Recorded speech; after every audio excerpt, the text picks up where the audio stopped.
Hello everybody, this is Amithabbachan and I'm privileged to have Nagi Ashwin here, the director of KALKI. Full privilege. And it's 8 o'clock in the morning here in Mumbai. And I've just come back at about 3 in the morning after seeing KALKI for the third time. And just cannot explain the wonder and the experience that all my friends, we watched the film again. And so I thought that there are many aspects of the film, Nagi, which a lot of people put questions to. And in my mind also, there is a lot that comes to me when I think about KALKI. Explain not just to me, but to the audience in general, how you thought of. When we spoke to Priyanka and Sapna, they said, after the last film, they waited and asked you what you're going to do next, and you said, I don't know. And almost after a year or so, you went to them and said, I have something. And after that, Priyanka was saying that after hearing it, I couldn't sleep for a couple of days. And then she rang up Sapna and said, we have to start getting to work on this. So, what went through your mind and how did you conceive this? To be very honest, sir, I thought this story would be probably one of the last films I'll ever make. I thought this would be my retirement film. But and we won't let you do that. Yeah, and I had like a smaller story, maybe something that was not as ambitious as this that I wanted to start off with, and somewhere along the way, like those few months after Mahanati, I was coming across either articles or like some sort of videos about the Chiranjeevis or about some sort of a Mahabharata connect, and I was even seeing some articles where I was seeing that maybe some production houses in Bollywood were starting to think about Mahabharata or Ramayana and all of that at that time, and I had this story, I had a germ of this story already by then, and I was like, okay, so maybe it's time to bring this out of hibernation. And I took it out and I started living with it for a few weeks, and I realized that the energy that it would probably require to bring this to life and to bring it in front of people was something that I probably had now. And I don't think, to be honest, me, Swapna or Priyanka fully knew what we were getting into when we had that first narration. That's what they also said, they suddenly realized, oh my God, we need to start working on this now if this concept and this dream has to fructify. Yeah, we started with one concept artist and we thought, we'll conceptualize the main sequences of the film. But as we kept going deeper into that rabbit hole, so to speak, we realized every single thing had to be conceptualized and every single thing had to be built, and we suddenly we realized it needed an army. Yeah. You showed me a photograph of Ashwatthama who has aged and is now fighting Bhairava. Yeah. Fighting Bhairava. And for someone to have had that kind of a visual in mind and then to be told about the title, KALKI, and 2898 AD, and I couldn't understand that. So maybe you could explain for the benefit of the audience. Core of the story was the first scene in a way. So 6,000 years after the death of Krishna. Which is what comes in the subtitle. Yeah. So 6,000 years have passed ever since Krishna gave the shrap to Ashwatthama. Yeah. So 6,000 years after when Krishna is said to have left his body was 3,102 BC. So to speak. So exactly that would lead up to 2898. The story of Ashwatthama happens after the 18 days of the Kurukshetra. Yeah. It happens at the very end, like after the victory, after everything. This is probably 18 days of the war for Kurukshetra. Yeah. After the 18 days of the war, this is the last thing that happens in the Mahabharata, so to speak. The most important confrontation between the Pandavas and the last Kaurava, so to speak. Yeah. So I felt that this was the ending of this story, sort of, but it's also the beginning of another story. Yes. and it doesn't finish. Like I feel it's not finished. We just, even in the Mahabharata, for what I have read, it just is like Ashwadama is cursed and he walks into the woods. Like he leaves Krishna and Bhima and everybody aside and he walks into the woods. We don't know what happened to him. So that's like a starting of a story. Now I wanted to know, like, if this man is cursed and he has been witnessing this entire Kali Yuga, like that's the most interesting thought process, like, because he is this ultimate warrior but he's not interfering in the events of the Kali Yuga because he has a larger purpose. So I felt that it was audacious in a way for me to attempt to think that I'm finishing something that was left in the Mahabharata, but I was like, nobody's done it yet, so let's give it a shot. Yes. But why did you think like this, that I want to know what happened after that? Because in a sense, the Mahabharata ended at the end of the war after 18 days. Krishna gives disgust to Ashwatthama, end of matter. Yeah. But you said you thought, okay, what happened after that? I had really loved this dialogue in that first scene, sir. What we did, like after Ashwadama says, kill me now, I'm ready. Yeah. And then Krishna says, no, death is not a punishment. And then we have a wide shot of this battlefield with hundreds and thousands of people who are dead. Yes. And that, for me, even when I was writing it, that just felt like it had a deeper meaning. It feels like, Mahabharata has killed millions of people, but Krishna right now is standing there and saying, death is not your punishment, having to live is your punishment. That just meant like maybe there is a whole karmic level to this whole thing. Mm-hmm. And for Ashwadama also, I felt that anger, like though he was very cruel in that particular moment, that anger was justified because he just felt that his father was killed very unjustly. And his father was a great warrior and he was killed in the most unjust way. So his anger was justified in his own way. So now his redemption is also very justified. But we never know if that redemption ever comes, because it's not like Ashwadama is always been evil or something like that. He's actually a very noble warrior. He's meant to be an avatar of Shiva. People say like Drona prayed to Shiva to get a rupam of Shiva as his child, and that's how Ashwadama was born. There's a beautiful, beautiful couple of pages in the Mahabharata that shows before Ashwadama enters the Pandava camp to massacre the rest of the Pandava army. He sort of, Krishna had put out a barrier. He had put out like his magic in a way. He's put like the biggest celestial guardians around the camp, and he went back to the kingdom, and Ashwa came and he realized he can't cross those celestial guardians, and for that one time he became like a Rudra Roop, like he became Shiva. He entered one pyre and he came out like Shiva, and there's Kripacharya watching this and he became so scared, like he actually ran away from that scene because Ashwadama was so terrible and so magnificent. So that character always intrigued me. Like you can't have an avatar of Shiva who is the greatest, is the son of the greatest warrior, and not know how his story ended. So that was the point of evolution of the idea and thought of how to continue with this. Yeah. And he wasn't also like the most popular Mahabharata character, because from what we've usually exposed to in serials or books or anything, we know about the main ones. We rarely know much about Ashwadama, but I feel he was multiple times capable of destroying the Pandava army if not for Krishna. Like there were astras that only he could use and only Krishna knew how to stop them. After 6,000 years. Yeah. You hear the words of Krishna saying, that when there is no water in the Ganges. And these were all very symbolic but very pertinent little things that kept coming up. How did you conceive that the futuristic world 6,000 years from now is going to be looking like this? There were a lot of things that we tried to extrapolate, sir. Like, for example, there is massive drought now. There is clean air is already such a problem in so many places in China or even Delhi for that matter.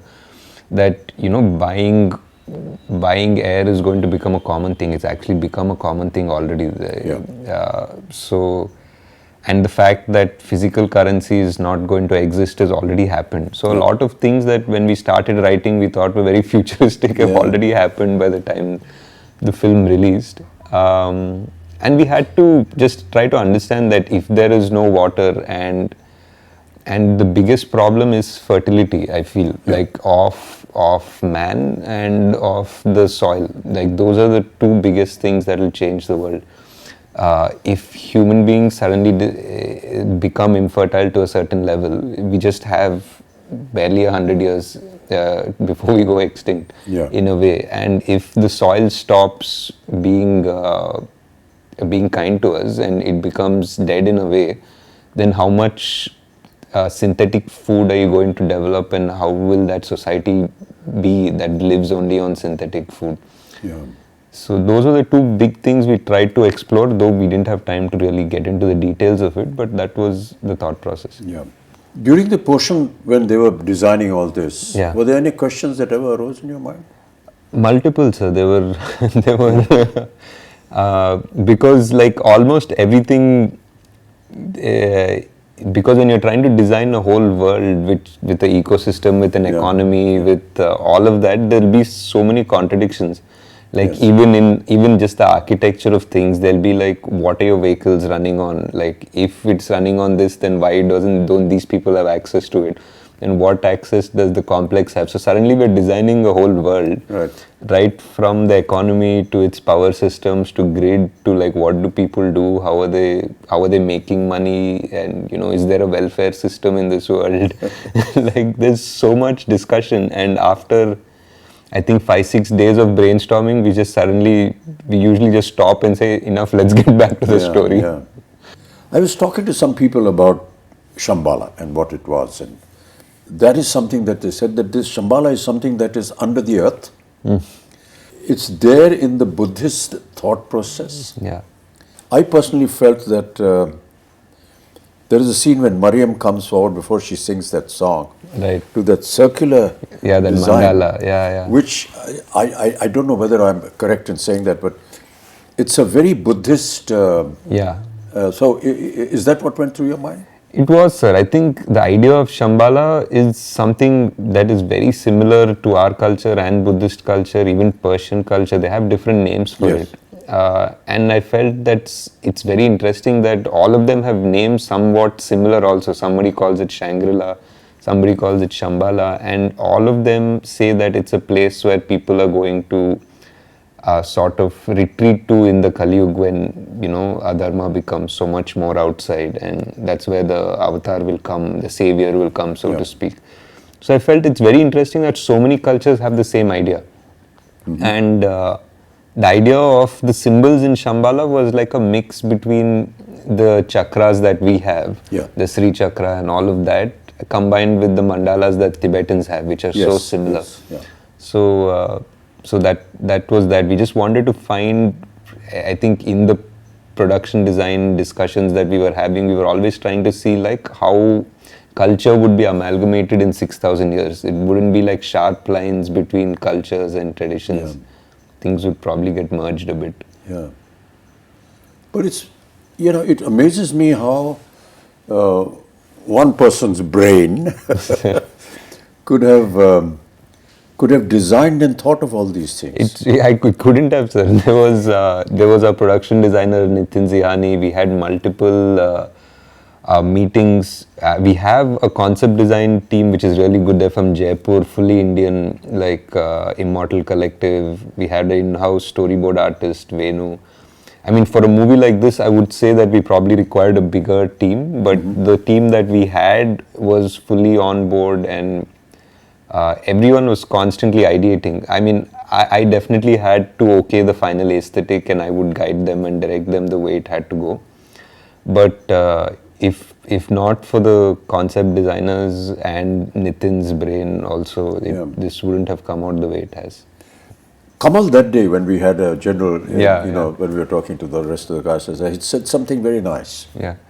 He said, a lot of the filmmakers come to me and they describe the story, and they give me very efficiently made Concept arts. storyboards. Yeah, But the point is that his opinion was that how does this storyboard actually get into practice, and what is the reality of it? It's all right to make some drawings and come, but he said that when I saw this and when I heard Nagi, I thought, gosh, it's going to be another one of those storyboard things.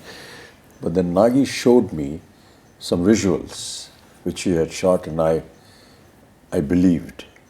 yeah. And just went ahead with it. What was the idea of the complex?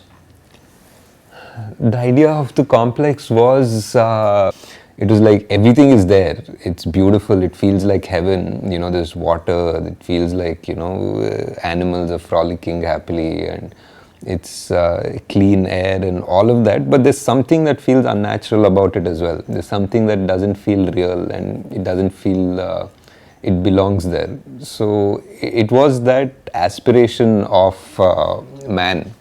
I feel that when you go to the complex in the film, there is this idea that you need 1 million units to enter the complex. Yeah. In this world. That idea was like a creative idea of yours. Yeah, it was a creative idea. It was something to give a goal to Prabhas's character, and everybody in that world they basically were working around that goal. They wanted to make 1 million units to get into the complex. But my idea was that you can't make 1 million units by being straightforward. The complex wants you to backstab each other. The complex wants you to fight amongst each other to make that 1 million units, and they're just going to be at peace because these people are never going to unite. That is what is happening in Kali Yuga, Yeah.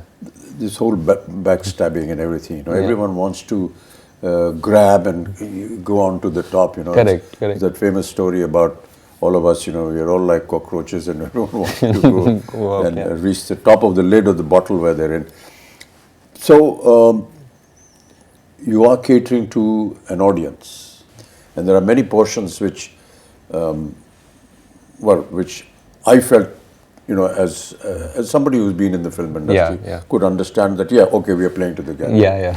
This is Prabhas. For sure. This is a Telugu film.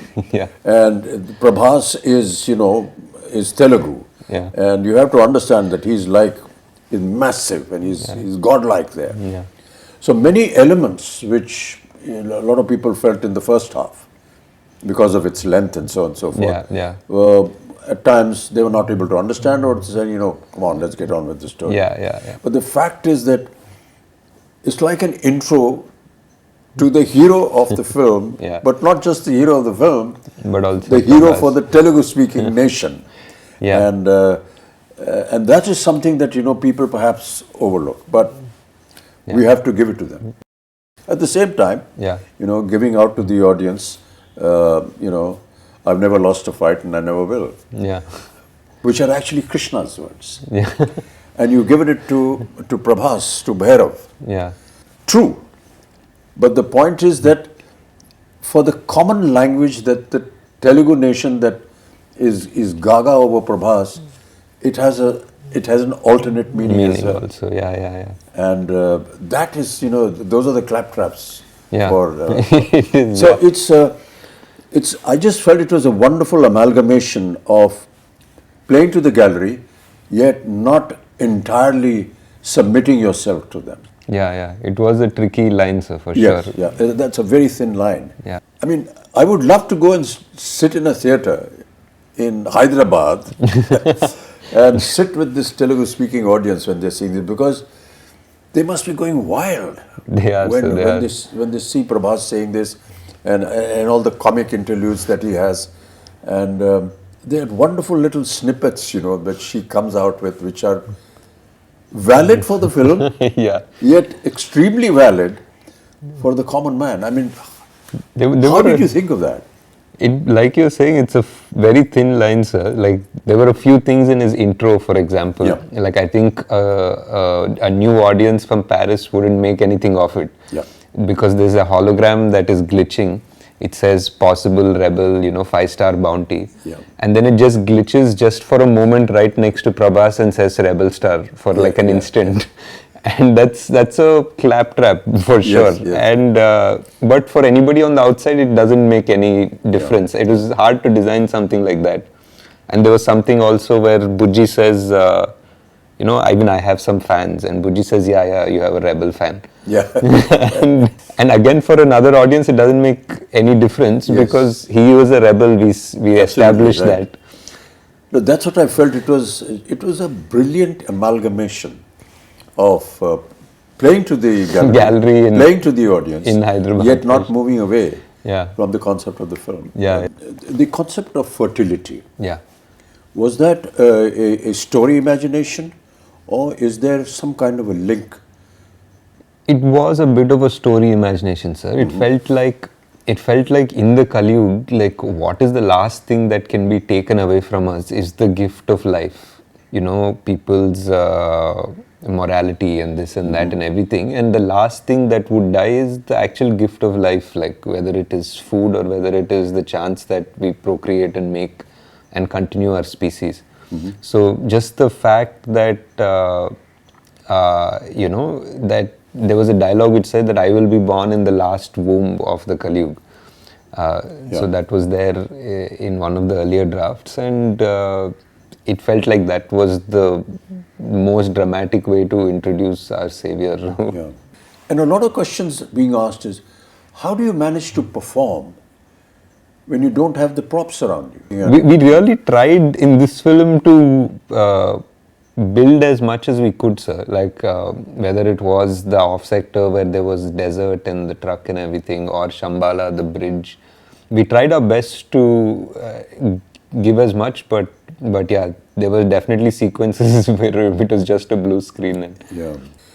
We all know that, Indian cinema works on poetic justice. Yeah. And I keep quoting this from my father, who used to watch a film during his last days every evening, and I was asked to ask him, what is there in watching a film? So he used to say that, I get to see poetic justice in 3 hours. So during the length of the film, at the end of the film, there's poetic justice. To bring that kind of poetic justice in Kalki, in the Mahabharata, is it going to be factual? Is it not? I mean, this we will discover in part 2. But did it ever cross your mind that, there has to be this aspect of poetic justice in the film? Definitely, sir. I think so. I think Ashwadhama's character itself is that idea of poetic justice. The way his character starts and the way it needs to finish. Yes. Yeah. There are many little things which, which were done and shown in the film. Yeah. But its essence was actually realized by the audience. Yeah. It's like Sumati's Agni Pariksha in a sense. Yeah. Which was so beautifully done. Yeah. And we talk about Agni Pariksha, but we never visualized that it could be like this. Yeah. And you have the carrier of the next avatar go through this Agni Pariksha, which you show Sumati walking through this, ball of fire, and nothing happens to her. Yeah. Whereas when the fighters go through it, it just burn up. Yeah. So, what was the thinking behind that?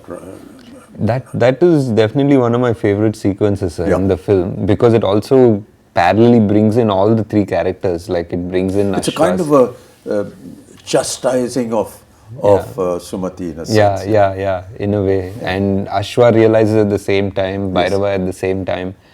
And for me personally, it was the reference of the Krishna and Vasudeva walking through the river in the Dwapar Yuga, like as the river parts for them. It felt like in the Dwapar Yuga, the water element parted for God to give him safe passage. And for me here, it felt that the fire element parted for God to give him safe passage. Yeah. So that was my thought process. Yeah.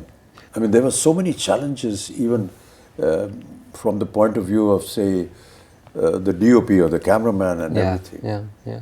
You have an 8-foot giant. Yeah. And you have the rest of the cast here. Yeah. And there were so many times when we took hours, because how do you light up a place where you're going to see both the characters together? Correct. So my lighting is going to be different. Yeah. And my whole atmosphere is going to be different.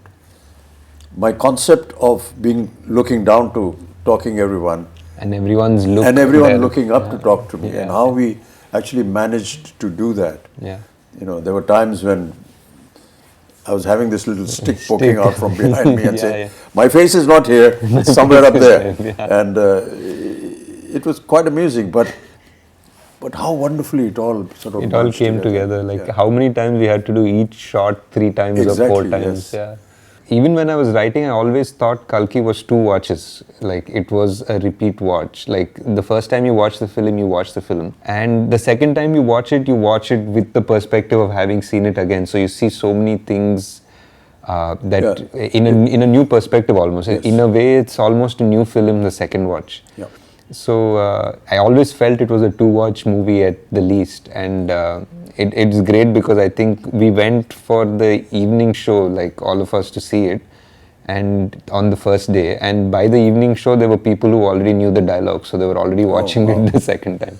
Yeah, I finished seeing it for the 3rd time last night. I'd really like you to just kind of summarize the whole experience before we end up talking.